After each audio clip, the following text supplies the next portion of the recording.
Vous écoutez Europe 1, il est 11h30. Et dans un instant, on reprend notre dialogue avec Véronique Jeannot pour son livre Au fil de l'autre. Auparavant, le journal de la santé avec Elisabeth Assayag. La situation s'aggrave pour les plus pauvres qui souhaitent se faire soigner, alerte Médecins du Monde. Des policiers en dépression ou victimes d'addiction, ça se passe en Touraine où un centre médical accueille chaque année 400 policiers en burn-out. Reportage à suivre. Et puis, les éléphants résistent au cancer grâce à de super gènes. Ça va peut-être nous aider à développer de nouveaux traitements anti-cancer. La précarité s'aggrave pour les plus démunis, alerte Médecins du Monde. C'est dans son 15e rapport annuel. Médecins du Monde a effectué plus de 40 000 consultations médicales. Il en ressort que leurs centres d'accueil, d'orientation et de soins reçoivent de plus en plus de patients, notamment dans les zones frontalières comme à Calais et à Ventimille. On est passé de 2000 consultations médicales en 2014 à plus de 3000 depuis le début de l'année. Ils ont mis en place un dispositif d'urgence qui est normalement construit sur les terrains de conflit. Dans ces centres, près de 100% des patients vivent sous le seuil de pauvreté. Ils souffrent de pathologies respiratoires, digestives, articulaires, dermatologiques. La présidente de Médecins du Monde déplore, je cite, que la France ait créé sur place de véritables bidonvilles.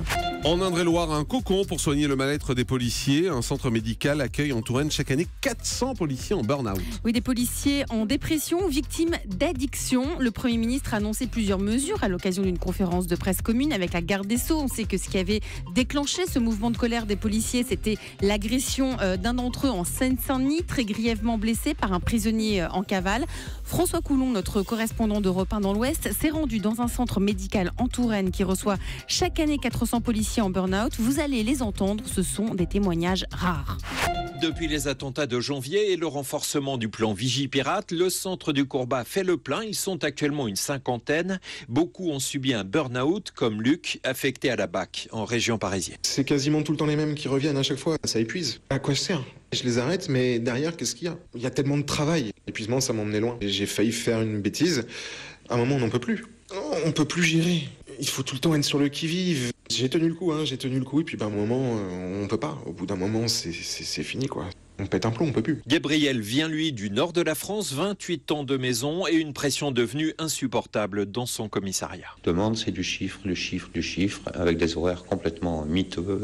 Ça fait mal au ventre, quoi, parce que pour moi, vraiment, c'était une vocation. Je voulais arrêter du voyou. Mais quand on voit les peines qui prennent et qui prennent pas, moi, je me sens désespéré. Je me prends des caisses alcooliques soutenues et ça peut durer 5 jours à boire comme un trou. Ça me casse moralement. Voilà, la plupart des policiers à bout de nerfs vont passer 2 mois à se reconstruire. Beaucoup de sport, d'écoute et de prise de distance. Ici, c'est la cour des miracles, la Joël, en faisant ses adieux. Pour moi, c'est littéralement une résurrection. Les éléphants résistent au cancer grâce à de super gènes. Des chercheurs américains pensent avoir compris pourquoi les éléphants ne sont que rarement touchés par le cancer. Ils pointent la présence de gènes, de super gènes permettant de protéger des tumeurs cancéreuses. Il faut savoir que 5% des éléphants en captivité meurent d'un cancer contre 11 à 25% chez l'homme. Pourtant, les éléphants comptent beaucoup plus de cellules que l'homme, donc en toute logique, ils devraient avoir beaucoup plus de cancer. La découverte de ces chercheurs, c'est que l'éléphant possède 20 copies d'un gène qui s'appelle P53. Ces copies produisent une protéine qui, dans son action, supprime des cellules mutantes. C'est une sorte de gardien du génome. Pour vous donner une idée, les hommes ne comptent qu'une seule copie de ce gène. Cette découverte va peut-être donc être une piste pour des futurs traitements anti-cancer. Et puis les Français sont les champions de l'équilibre entre vie privée et vie professionnelle. C'est l'OCDE qui le dit. L'OCDE a fait le point sur les niveaux de bien-être dans 36 pays. Un rapport avec un simple titre et une question. Comment va la vie ? Le temps de loisir des Français qui travaillent et qui ont un revenu est en moyenne supérieur à celui déclaré par tous les autres participants, quel que soit le pays. Mais le seul point négatif majeur mis en avant dans ce rapport pour nous les Français, c'est que nous ressentons une profonde insécurité en matière d'emploi. Merci Elisabeth Assayag. Europe 1.